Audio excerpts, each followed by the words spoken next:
आज का मौका, आज का ये समय सिर्फ आम आदमी पार्टी के लिए नहीं, पूरे देश के लिए एक बहुत महत्वपूर्ण समय है। ये एक ऐसा समय है जहां पे पूरी दिल्ली, पूरा देश और पूरी दुनिया हम सब की तरफ देख रही है कि भारत में आज लोकतंत्र बचेगा कि लोकतंत्र नहीं बचेगा। आज आप पूरे दुनिया के अखबारों को उठा के देखिए, पूरी दुनिया भर के बड़े बड़े अखबारों में, चाहे बीबीसी हो, चाहे वॉशिंगटन पोस्ट हो, चाहे न्यूयॉर्क टाइम्स हो, आज सब अखबारों में यह हेडलाइन है कि क्या भारत में लोकतंत्र बचेगा या भारत में लोकतंत्र नहीं बचेगा। इस देश की आजादी में यह पहली बार हुआ है कि चुनाव की घोषणा के बाद किसी एक राष्ट्रीय पार्टी के राष्ट्रीय अध्यक्ष को फर्जी केस में गिरफ्तार कर लिया गया है। यह इस देश के इतिहास में पहली बार हुआ है कि एक सिटिंग चीफ मिनिस्टर को, ना सिर्फ एक सिटिंग चीफ मिनिस्टर, एक ऐसा मुख्यमंत्री जिसके पास 70 में से 62 सीटें हैं, भारी बहुमत से चुने हुए मुख्यमंत्री को गिरफ्तार कर लिया है, एक फर्जी केस में गिरफ्तार कर लिया है। आज पूरी दुनिया में इस बात की चर्चा हो रही है, पूरी दुनिया में मोदी सरकार की थू-थू हो रही है कि आज मोदी सरकार भारत में लोकतंत्र खत्म करने की कोशिश कर रहा है, इस देश के संविधान को खत्म करने की कोशिश कर रहा है। हमने पूरे पिछले 10 साल में देखा है कि मोदी सरकार जहां जहां पे भी भारतीय जनता पार्टी चुनाव हारती है, किसी ना किसी तरीके से सरकार को गिराने की कोशिश करती है। अगर वो चुनाव हारते हैं तो वो विधायकों की खरीद फरोख्त शुरू कर देते हैं, उन्हें करोड़ों रुपए ऑफर कर देते हैं, ऑपरेशन लोटस शुरू कर देते हैं और वहां पर विधायकों की खरीद फरोख्त कर भारतीय जनता पार्टी की सरकार बना देते हैं। जहां पर विधायकों को खरीद नहीं पाते, वहां पे अपने 2 गुंडों ईडी और सीबीआई को विधायकों के पीछे छोड़ देते हैं, उन पार्टी विपक्षी पार्टी के नेताओं के पीछे छोड़ देते हैं। वो सीबीआई के केस करते हैं, वो ईडी के केस करते हैं, वो नेताओं के घर में छापे मारते हैं, उनके परिवार के लोगों के घर में छापे मारते हैं और जिन्होंने भ्रष्टाचार किया है वो अपना सर झुकाकर इन केसेस से बचने के लिए, जेल से बचने के लिए भारतीय जनता पार्टी में चले जाते हैं। और जैसे ही वो भारतीय जनता पार्टी में जाते हैं, वो भारतीय जनता पार्टी की वॉशिंग मशीन से धुल जाते हैं, उनके सारे केस खत्म हो जाते हैं। सीबीआई और ईडी जाके न्यायालय में कहती है कि हमारी तो फाइल गुम गई, इसलिए हम केस खत्म कर रहे हैं। तो एक एक करके सारी विपक्षी पार्टियों को भारतीय जनता पार्टी ने झुका दिया, भारतीय जनता पार्टी ने तोड़ दिया। लेकिन अगर कोई एक पार्टी है जिसको हर प्रयास के बाद भी भारतीय जनता पार्टी झुका नहीं पाई है, तोड़ नहीं पाई है, तो वो पार्टी आम आदमी पार्टी है और वो नेता अरविंद केजरीवाल है। मैं आज इस मंच के माध्यम से आम आदमी पार्टी के उन नेताओं को सलाम करती हूं जो इतने लंबे समय से जेल में हैं झूठे केसेस में, चाहे वो सत्येंद्र जैन जी हो, चाहे वो मनीष सिसोदिया जी हो, चाहे संजय सिंह जी हो, चाहे विजय नायर हो, जो साल भर से ज्यादा तिहाड़ जेल में कैद हैं, लेकिन अभी तक झुके नहीं हैं, टूटे नहीं हैं, अभी तक इस देश के लिए, अपनी सेवा के लिए कायम है।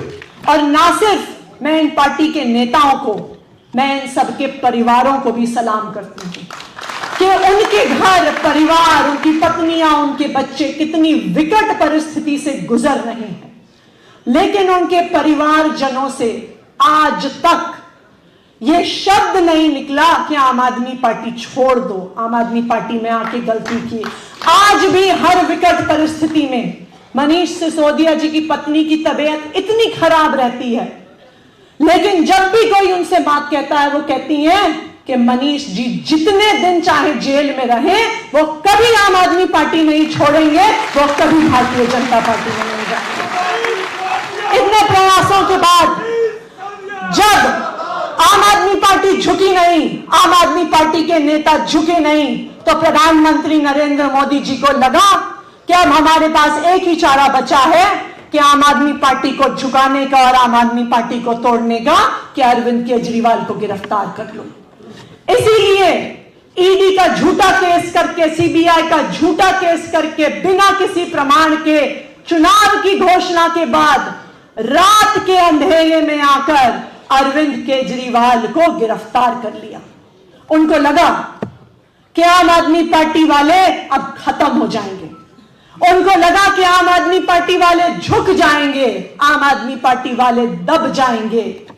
लेकिन भारतीय जनता पार्टी को यह भ्रम है कि अरविंद केजरीवाल सिर्फ एक व्यक्ति है।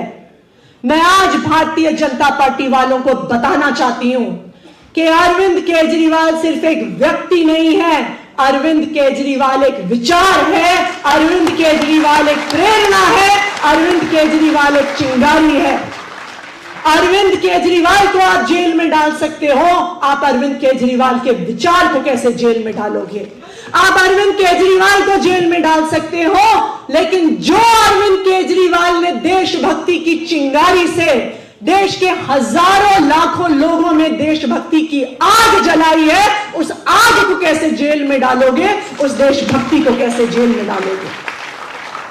आज मैं भारतीय जनता पार्टी को बताना चाहती हूं कि वो एक अरविंद केजरीवाल को जेल में डाल सकते हैं, लेकिन वो एक अरविंद केजरीवाल को जेल में डालेंगे तो हजारों अरविंद केजरीवाल इस देश की सड़कों पे उतरेंगे, इस देश को बचाने के लिए, इस देश के संविधान को बचाने के लिए, इस देश के लोकतंत्र को बचाने के लिए।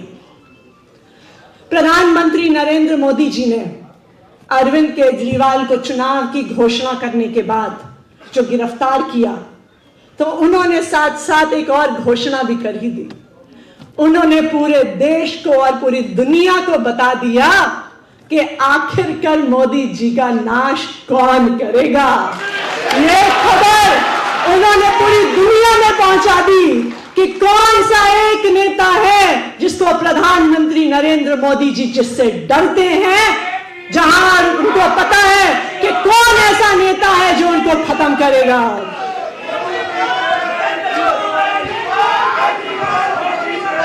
जिस दिन अरविंद जी की गिरफ्तारी हुई, वहां पे बहुत सारे कार्यकर्ता बैठे थे, किसी को बताना नहीं पड़ा, लेकिन एक ही सुर में वहां पे सबके मुंह से एक ही नारा गूंजा, मोदी तेरा एक ही काल, मोदी तेरा एक ही काल, मोदी तेरा एक ही काल। जैसे कंस ने अपने विनाश को पहचान लिया था कि उसका विनाश भगवान श्री कृष्ण करेंगे, जैसे रावण ने पहचान लिया था कि उसका नाश भगवान श्री राम करेंगे, आज प्रधानमंत्री नरेंद्र मोदी जी ने पहचान लिया है कि उनका नाश अरविंद केजरीवाल करके ही रहेंगे, इस देश के संविधान को बचा के ही रहेंगे।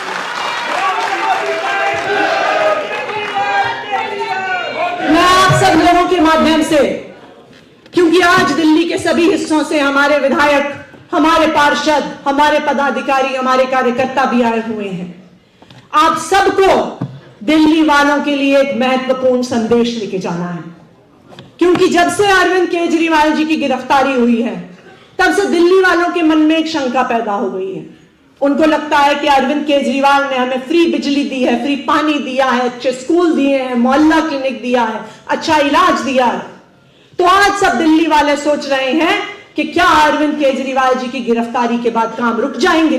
ये सबके मन में एक शंका है। आम आदमी पार्टी के सभी कार्यकर्ताओं को, सभी नेताओं को, दिल्ली वालों को यह बताना है कि दिल्ली वालों का कोई भी काम नहीं रुकेगा। काम जितनी तेजी से हो रहे थे उससे ज्यादा तेजी से होंगे। आज ही सुबह अरविंद केजरीवाल जी ने मुझे वाटर मिनिस्टर, जल मंत्री होने के नाते ईडी की हिरासत से निर्देश भेजा कि गर्मियां आ रही हैं, पानी की समस्या हो सकती है। ये इंश्योर करना है कि कहीं पे पानी की समस्या ना हो, जहां पानी की कमी है वहां पे वाटर टैंकर भिजवाए जाए। जब मैंने वो कागज पढ़ा तो मेरी आंखों में आंसू आ गए। मैंने सोचा ये आदमी किस मिट्टी का बना है, इतनी विकट परिस्थिति में खुद हिरासत में होते हुए, जानते हुए कि एक तानाशाह ने उसे जेल में डाल दिया है। ये आदमी अरविंद केजरीवाल अपने बारे में नहीं सोच रहा, दिल्ली वालों के बारे में सोच रहा है। अपनी समस्याओं के बारे में नहीं सोच रहा, दिल्ली वालों की समस्याओं के बारे में सोच रहा है। ये अरविंद केजरीवाल ही है जो ये नहीं सोचते कि मैं सिर्फ दिल्ली वालों का मुख्यमंत्री हूं। ये अरविंद केजरीवाल है जो सोचते हैं कि दिल्ली के 2 करोड़ लोग मेरा परिवार है। वो एक बेटे की तरह सोचते हैं, वो एक भाई की तरह सोचते हैं, वो एक पिता की तरह सोचते हैं, और हिरासत में होते हुए भी 2 करोड़ दिल्ली वालों के लिए सोचते हैं। तो आप सबको ये संदेश लेके जाइएगा कि चाहे अरविंद केजरीवाल हिरासत में हैं, लेकिन आज भी उसी तरह से वो दिल्ली वालों के हर काम पे निगरानी रख रहे हैं, हर काम करवा रहे हैं जैसे वो पहले करवाते हुए आए हैं। जब अरविंद केजरीवाल जी उस दिन कोर्ट में आए थे तो किसी मीडिया वालों ने उनसे कोई सवाल पूछा। उन्होंने बस एक ही वाक्य कहा। उन्होंने कहा कि चाहे मैं जेल के अंदर रहूं या मैं जेल के बाहर रहूं, मेरा जीवन इस देश के लिए समर्पित है। ये है अरविंद केजरीवाल। और क्योंकि हम सब ने भी अब प्रण लिया है कि हम भी केजरीवाल हैं, मैं भी केजरीवाल हूं, तो आज हम सबको इस प्रण लेके यहां से, इस प्रांगण से जाना है कि चाहे हम अंदर रहें, चाहे हम बाहर रहें, चाहे हम पे कितना अत्याचार हो, चाहे हम पे कितनी लाठियां चले, चाहे पुलिस हमें उठाकर बार बार थाने में डाले, लेकिन हमारी शरीर का हर कतरा कतरा इस देश के लिए समर्पित है, इस संविधान के लिए समर्पित है, इस लोकतंत्र के लिए समर्पित है। एक जोरदार नारा लगाएंगे, क्योंकि अब ये लड़ाई हमें और मजबूती से लड़नी है। अरविंद केजरीवाल के सिपाही होने के तौर पे लड़नी है, खुद अरविंद केजरीवाल होने के नाते लड़नी है। तो मैं ये नारा लगाऊंगी, लड़ेंगे, और आप अपनी मुट्ठी तान के जवाब देंगे कि जीतेंगे, लड़ेंगे, लड़ेंगे, लड़ेंगे।